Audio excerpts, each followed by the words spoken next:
আসসালামু আলাইকুম মিন্টু ভাই, কেমন আছেন? ওয়ালাইকুম আসসালাম, ভালো আছি, বসেন। মিন্টু ভাই, আমি আসলাম আপনার সাথে মোলাকাত করতে আর আপনাকে একটা ধন্যবাদ দিতে। আপনি শেষ পর্যন্ত আসামি ধরছেন।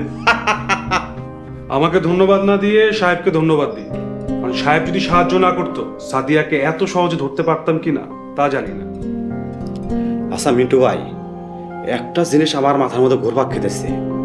এই শালা গোলামের পুত সাদিয়ার স্ত্রী হওয়া সত্ত্বেও পুলিশের হাতে তুলে দিল। ঘটনাটা আমি বুঝতেছি না, একটু বুঝে এখন তো ভাই। এত ঘটনা জানি না, কিন্তু সাহেব আইনের প্রতি শ্রদ্ধাশীল হয়ে সাদিয়াকে আমাদের হাতে তুলে দিয়েছে। আমার মতে সাহেব সঠিক কাজটি করেছে। তাহলে ঘটনা সত্য। এটা শোনার পর থেকে ভাই আমার যে কি ভালো লাগতেছে আপনারা আমি বোঝাতে পারবো না। তাই সাদিয়ার অনেক ভাগ্য ভালো যে আমার হাতে ধরা না পড়ে আপনার হাতে ধরা পড়ছে। যদি আমার হাতে ধরা পড়তো ইতিহাস আজকে অন্য একটা হয়তো মিন্টু ভাই। সাদিয়ার কপাল যেমনি ভালো ঠিক তেমনি আপনার কপালটাও ভালো, কারণ ইতিহাস অন্যরকম কিছু হয়নি। ঠিক আছে, যেটা না হওয়ার সেটাই হয়েছে। ওই কথা কয়ে লাভ নেই, কামের কথা কই। এই মামলার আয় তো আপনি। আমি চাই মামলার তদন্তটা খুব ইনসাফ এবং নিষ্ঠার সাথে আপনি করবেন। আমি চাই ওই খুনি সাদিয়া সর্বোচ্চ শাস্তি হোক। শুধু আকবরের বয়ান আদালত আমলে নেবে না।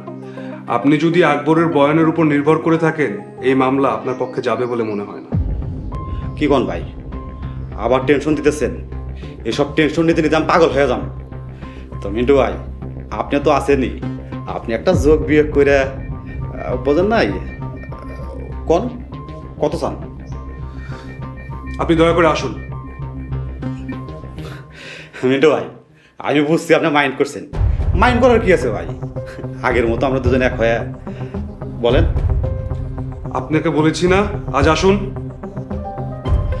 আচ্ছা ঠিক আছে মিন্টু ভাই, তাই প্রস্তাবটা কিন্তু থাকলো। ওই রিকোয়েস্টটা রাখেন ভাই, মামলার তদন্তটা আর প্রতিবেদনটা যেন ইনসাফের সহিত হয়।